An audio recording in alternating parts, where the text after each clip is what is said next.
It took 4 years, 2 expeditions, and 1 robot for a multinational group of scientists to create this, the first ever high-resolution 3D map of sea ice in Antarctica.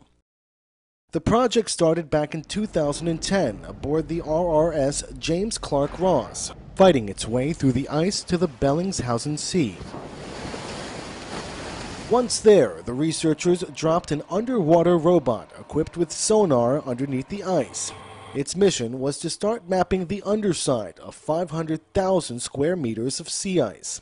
Researcher Jeremy Wilkinson of the British Antarctic Survey says the team wanted to put together a puzzle of sorts, matching data from underneath the ice with satellite imagery from the top, in an effort to gauge the thickness of the sea ice. What we're trying to do is trying to look at how the surface features map onto the bottom features, and from that we're able to be able to take satellite images that map the surface of the sea ice, and therefore use an equation to take that surface mapping and create an ice thickness from that.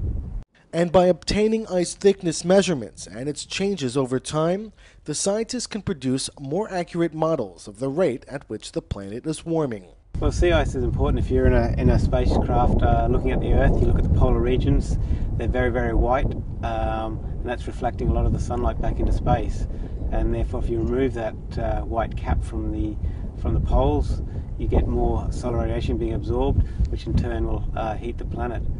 Wilkinson says the area of sea ice has reduced dramatically in the Bellingshausen Sea in recent years, and he hopes these new measurements will help the researchers figure out why.